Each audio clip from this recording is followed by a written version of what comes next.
Bonjour à tous, bonjour les amis, j'espère que vous allez bien. On accueille aujourd'hui le CEO d'Estateguru pour essayer de comprendre les retards, les défauts. Qu'est-ce qui est en train de se passer sur Estateguru? Mihkel Stamm, I'm very happy to have you on the channel. Welcome back to the channel. We already had an interview in the past. We'll try to understand today all the difficulties we have in 2022, all the projects that are delayed in default, what the reason, what's happening, and also the forecast for the future performance of 2023. How are you? Yeah, hello. Happy to be back. So yeah, it has been a challenging year, but also a lot of opportunities to learn, and I'm quite happy to heading for this year because I see also have a big hopes for the upcoming year. Yeah. Let's remind everybody that Estateguru is a very big crowdfunding real estate platform, one of the biggest in Europe, with some project almost everywhere in Europe, but not in France. Huh? Still not in France, if I'm not wrong. Yeah, we have been expanding quite aggressively. Last year, we also kind of we're preparing many countries, also looking into France, but also as the macroeconomical situation evolved, we kind of put on stop on the expansion, but we will come back to the expansion topics probably in the second part of this year. So let's see where we end up. Eventually, yes, our vision remains the same, that we want to be in place in most of the European countries. Yeah. Donc, pour ceux qui connaissent pas, Estateguru, c'est une des plus grosses plateformes en Europe en termes de fonds collectés. Ils existent depuis de nombreuses années. Ils sont un petit peu partout en Europe, mais ils ne sont pas encore en France. Peut-être dans la deuxième partie de l'année, ils vont arriver en France. OK. Mihkel, let's go straight to the point. In 2022, there were a lot of delayed projects and default projects. First, let's make a distinction between delayed and default. And after what's happening, partially recovered, write-off. Let's try to explain a little bit, because it's not the same for every platform. So the delayed project, what is that? How can you define a project that is delayed?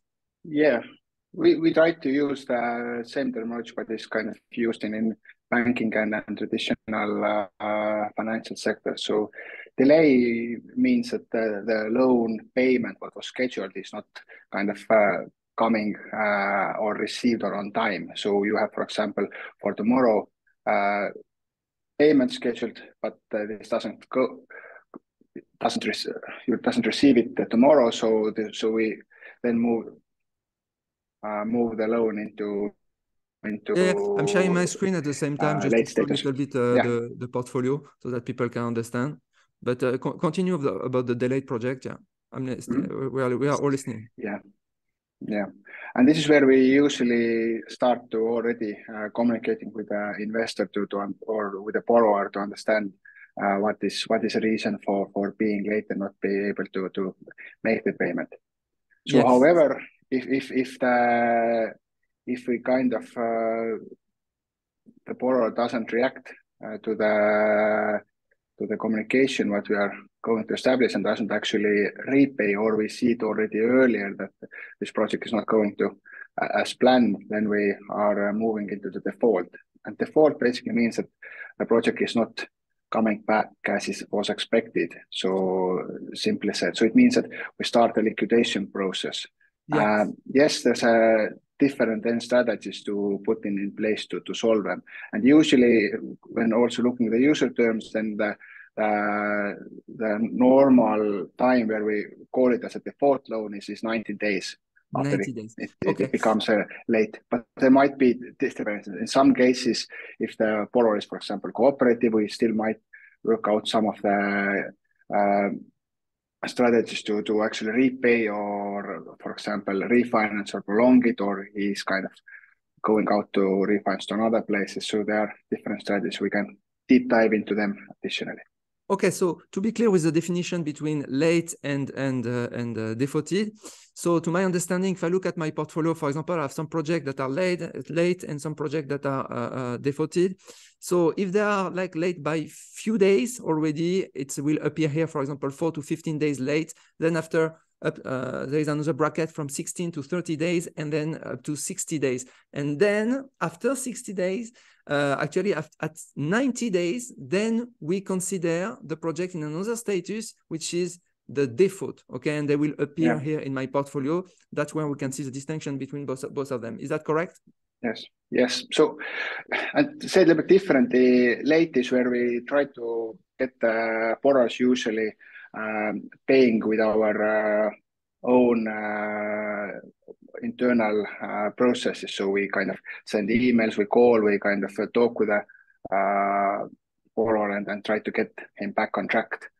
But in case of default, we also include here now the legal partners, our default lawyers. We might also start using the bailiffs and all of our external partners to actually then go into the recovery process. And recovery process in our case usually means that we start to sell the collateral. So all of the loans, like 98% in our case, are backed by mortgages, collateral. Yes. So there's some real asset behind each loan. So this allows us to, that if kind of project doesn't go as expected, we can actually start selling the property and recover the loans by this.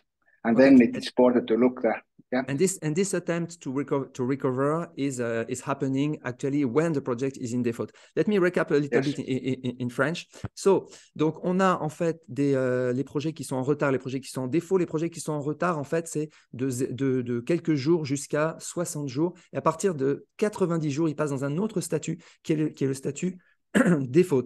Et en statut défaut, en fait, ils engagent en fait une procédure avec des avocats pour pouvoir récupérer, en fait, récupérer les fonds, puisque la plupart en fait des fonds, même je pense pour moi quasiment tous, sont backés par des actifs réels. En fait, il y a des hypothèques de premier rang.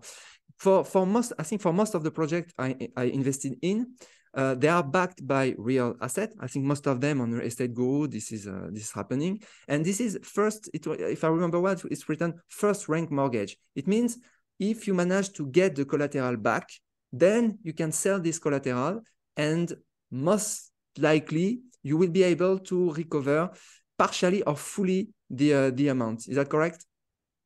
Yes, the first rank means that we are the first ones, or actually our investors are the first ones to receive money. There might be in real estate that there's a second or third rank, which means that there are also some other lenders or some other ones who have a own claim for this asset. That means it, for example, you have a let's say a apartment building valued 1 million euros, and you give a loan, for example, 600,000. So, and if you then sell it, let's say you sell it with 1 million, then you are getting basically a principal, plus if you have some interest and all of that, you can recover that as well. And the first one basically to get this money is the first rank holder. However, for example, if we only recover 800,000 and there was somebody else who had also for some second rank, so it might be that we, yes, get our money back, our investors get the money back, but however, the second rank or third rank holder is not receiving anything because all the money is already what was owed contractually to our investors is already paid to them. And this is like the security or extra security what we are providing for our investors. And historically, yes, default means that it's not coming back in expected time, but average, we have now already long track record of also recovering loans. So historically, it shows that we have been able to recover loans with 12 months time with average return of 9%. This might not be applicable for current market situation, yes, and also not to all the markets. It might vary that some cases you are able to solve it quicker, sometimes even longer. I think the longest for us was over 3 years what we were solving, but still after 3 years we were able to recover the principal plus even some return.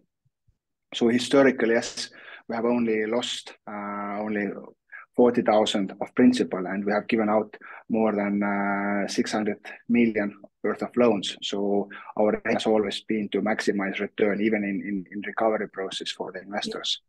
Ok, donc là, il expliquait en fait le process de recovery, qu'il y a qu'on a des hypothèques de premier rang sur la quasi-totalité des projets, mais que ça prend du temps. Historiquement, ça prend 1 an, mais dans la situation actuelle, ça peut prendre plus. Je vais lui demander en fait combien de temps ça prend.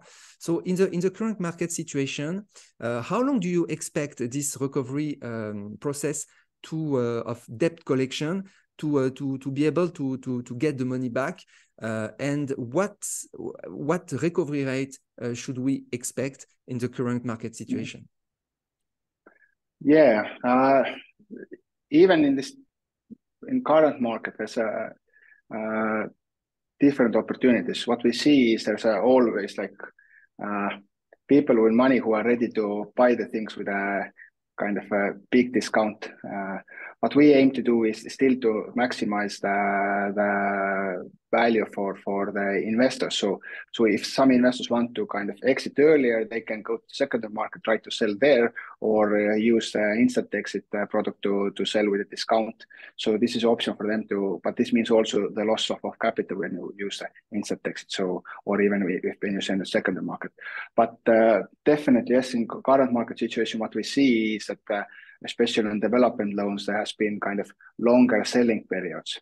There has already some hints coming now in the end of January, especially in Baltic markets, that when in the beginning of the month there were still basically the lowest sales amounts in let's say 3 years time or something like this, but now it already picking up again. So it's really hard to predict how the market will evolve in upcoming months.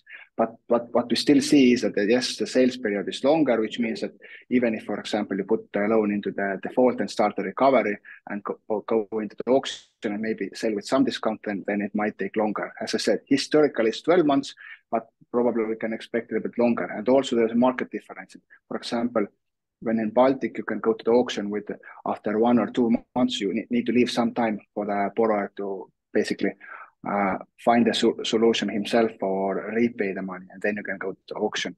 But for example, in Germany or even Finland, time is already 6 months what you need to wait, and after that you can go to the auction. So you already have like in process-wise longer period what you need to take in order to start the selling process. So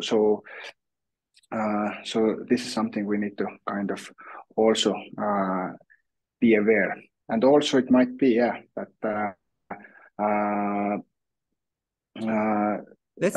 we are not able to recover everything. Yeah.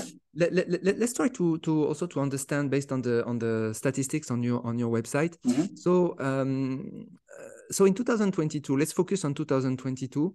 So all the funding is quite a lot. I mean, we can see how you increase since, for example, 2017, where you have like 22 million. Now we are in 2022, where you funded 183 million. I mean, this is a quite exponential progress of the company. But out of those 183 million, you still have like 23 million, almost 24 million, and 15 million. So 23 million late and 15 million in default. It means more than 90 days. And that you try to recover. It means if I just make the sum between late and default, I divide by the loan funded, it's around 20% of the loan that are either late or in default. How can you explain that we are in such situation in 2022, and what are the projects or maybe the countries where they are the most default? How can we explain that this happened in 2022? Actually, it happened also in 2021, but before it was not the case. We can see that in the past it was not the case. Has Estateguru grow too fast or what? Let me translate the question for the audience, and then after you answer. Donc, là, j'étais sur les statistiques, et en fait, ce que je notais, c'est qu'il y a eu une très grosse progression en fait de la plateforme. Vous voyez, en 2017, ils financent 22 millions, en 2022, ils financent 183 millions d'euros de projets, mais on voit aussi que les projets en retard et les projets en défaut ont aussi explosé. Vous voyez, 23 millions et 15 millions, ça fait, si on fait la somme et qu'on divise par les projets financés, on a à peu près 20% des projets qui sont soit en retard, soit en défaut, ce qui est énorme. Donc, je vais demander en fait d'expliquer pourquoi on en est là en 2021 actuellement. En fait, on en était là aussi. Est-ce que la plateforme a grossi trop vite? Qu'est-ce qui s'est passé? Quels sont les pays qui sont les plus impactés? OK, I let you answer, Mihkel. Of course. So this is kind of the active view of the portfolio. And what we need to understand here is it's kind of always changing in a way. So when we give out the loans, the average repay period of the loans historically has been around 18 months of repayment. So even like normal cases, you give out loan today, for example, or let's say example of last year, you gave out last year, then actually we start to see, for example, you gave loan out last January, the earliest we usually start to see the repayments of these loans is kind of January this year. But in average, it's already somewhere in the summer. So this is also where you expect to start see the recoveries or repayments happening. But if in case of default, it also delays it even further. So if you look the earlier portfolios, 2019, yes, there was also actually at that point late loans happening, defaults happening. But as they are now basically run to the zero, this means that that actually these things have been recovered. So if you had here, for example, 18 plus then 12 months, then this is like the usual run out of the portfolio overall. What we have now seen and what we're aiming is that we are aiming overall the 5% level of defaults of the portfolio.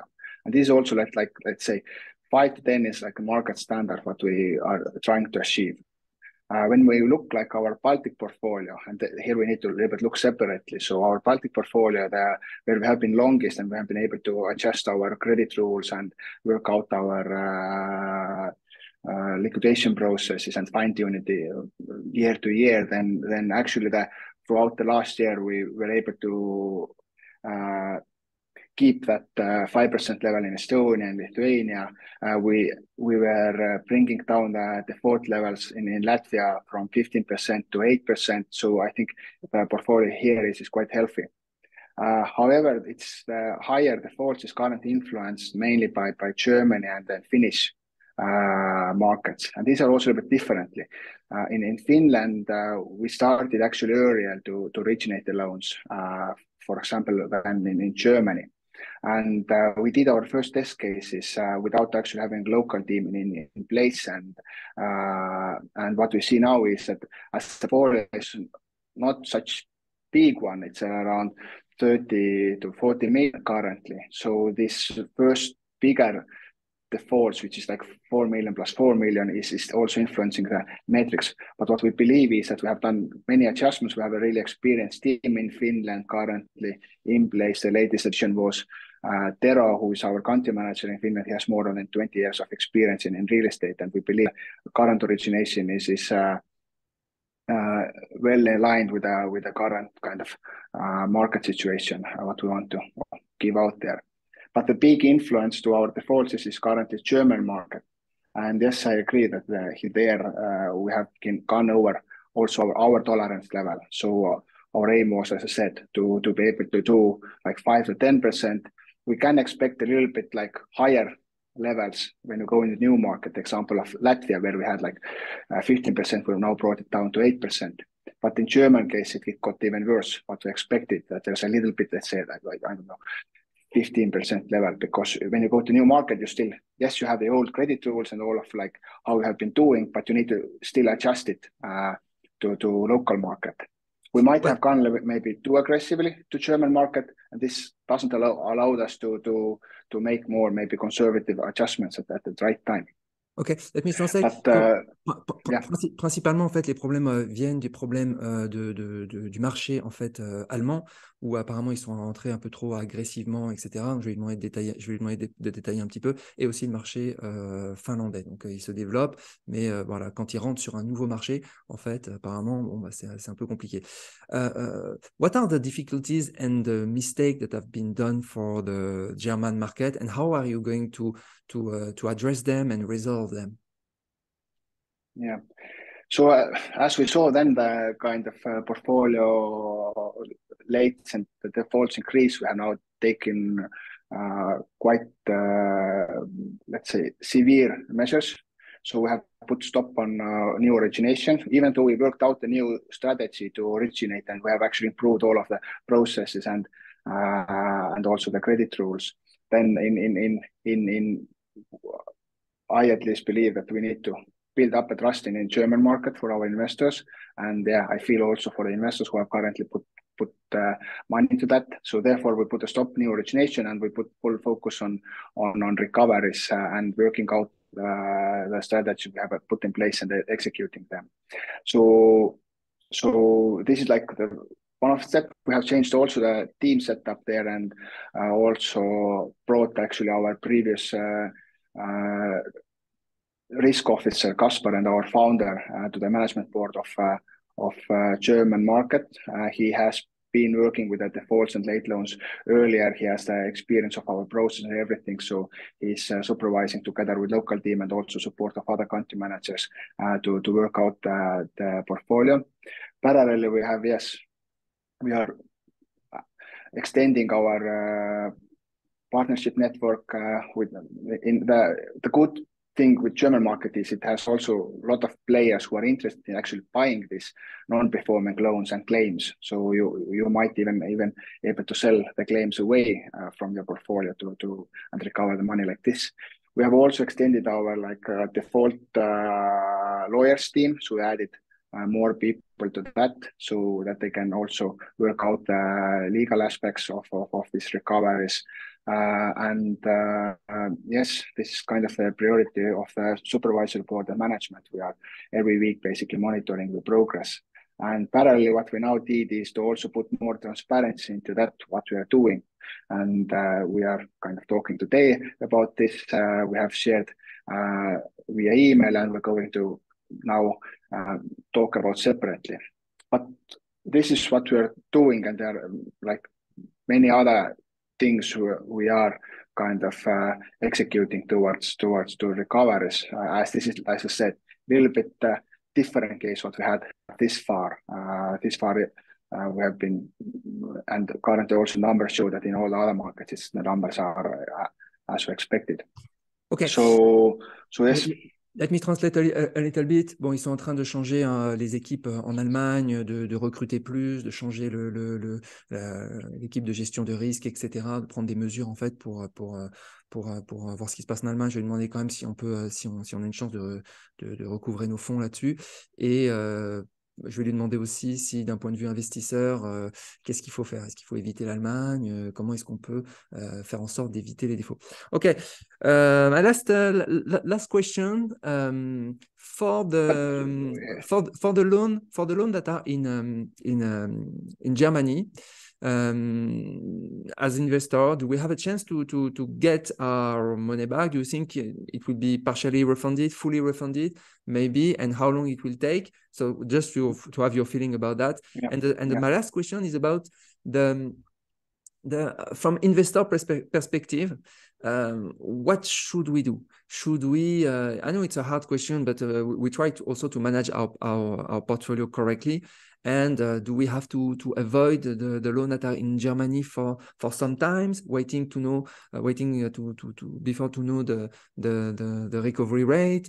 Do we have to analyze differently and choose some portfolio, some loan that are, I don't know, with for example maybe avoid development project in Germany in some situation? Where is the risk located from investor perspective? Because we have you see I have a lot of some project late. So we are maybe questioning I'm questioning about my ability to select and to choose the project that are that will not be defaulted and late in the future. What do you think? Yeah. To start with the first question, then what I still want to emphasize, yes, there has been like growth in late and defaults, and we might see even more growth in numbers as we're not originating more, and we are now actually first loans are getting into the 6-month period, so we start to sell our first assets in February going into auction. But we have also working on, as I said, in other strategies, and I think in next months we start to see first recoveries to come in, and then this will be then kind of on continuous basis to happen on month to month, but it might still take some time to recover everything. Our aim for this year is to get to the 20% level in Germany and Finland with our defaults, but also still keep it at 5% level in our Baltic portfolio. But what I want to emphasize is that, and we we did a re-analyze because we're also working with institutional investors, and we're also onboarding one for a German market, the values of our collateral. And what we saw that they are still well protected. So we have like 85 million out currently as loans, but this is against 183 million of value. So there's still a big buffer from this collateral size, which is protecting the portfolio. So our assumption is, yes, that there's a high likelihood of recovering the loans together with principal and then some returns. But still, there might be coming some losses if we want to exit from some more of the complicated cases. But these are going to happen step by step. What concerns the future, I still have a big belief in German market. This is a huge potential. As I said, we have additionally reviewed and improved our process. We have actually worked out a new strategy, and the way we're going to execute it is that we probably go now more conservative. Already last year, we actually reduced our origination in Germany. So when in 2021 we did over 70 million, then last year we did actually 42% lower amounts, but this was due to, again, we didn't want to go so aggressively. And this year we might see even less. We were predicting around maybe 10 or 20 million new loans in Germany, and this will happen probably in the second part of the year when we have recovered loans. And we want to do it in more conservative and more kind of cautious steps. But this also hopefully gives more confidence that to the people that yes, these are now maybe smaller deals or a bit different borrowers, and that we can still test out. But overall principle, I think, remains in all of the investing, that do your homework, diversify, diversification. Again, like if you had today, for example, only a small part in Germany and maybe bigger part in Baltic or Finland, you will be still in quite strong position, and still you might earn quite good returns out of this German loans because if you're able to recover, for example, principal and additional penalty interest and all of that, then the yields could still be. Because I also see some of the people actually using currently strategies that they go into the secondary market and buying all of these loans with discounts and with aiming to actually that we are able to recover them and then get the benefits out of that. But okay, this is not a kind of donc, strategy I just translate the first part. Donc, il nous dit en fait que bon, faut diversifier géographiquement, qu'il y a de bonnes chances qu'on arrive à récupérer nos fonds, mais bon, que voilà, le selling process, le process de vente, il prend un peu de temps. Ils essayent de vendre dans de bonnes conditions. Donc voilà. And for the second part, for the analysis, you told us already, like to diversify. I have one question about this auction. Sorry. Yeah. Again, we are doing our analysis. We are improving constantly our credit rules, but in the end, everyone needs to if needed, do the additional analysis and make the investment decisions on their own. And we are not kind of advising this or that, but because we try to show with our numbers and with our actions that we are providing quality product, and then investors need to decide.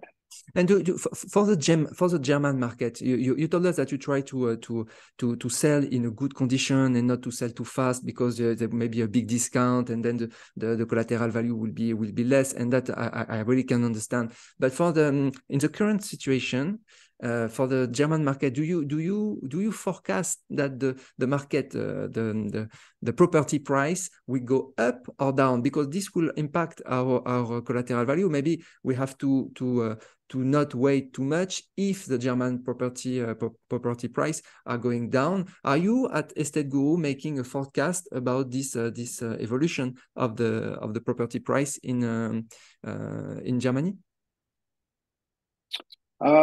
Again, yes, we're analyzing a little bit internally, but we're also using the data what we can gather outside, what is like experts in local fields are saying. And as I said, I have getting different indication. Also, we're talking with different developers and also market players in different regions. What we see, yes, is that I think in recent years there was a so high kind of lot of money going in all directions, from stocks and to equity investments into the companies to the real estate. So it kind of also increase the value or prices of everything, maybe even too rapidly. For example, today some of the analytics are saying that now it's a correction to the normality in a way. Parallelly, we still have the high inflation, and which means that the value of the money is kind of every month kind of melting away. So this means that also this is a little bit that pushes up or keeps at least the prices. However, yes, there's definitely going to be some drop in values, but we still feel comfortable currently, at least, because as I said, we have this 30 to 40% buffer for our portfolio, and this means that we can still, maybe yes, we are not getting the full return out of that, but if we're able to, I don't know, get 5% out of that for the investor, then I think this is better than go with a minus straight away. So, but there might be again cases where we see that it is something which is some property which is maybe less liquid. And in these cases, yes, we make maybe more aggressive decisions that we need to go quicker or sell it, because again, this is what we are always balancing, how to make sure that even in case it recovers, we are able to get the maximum out of our investors.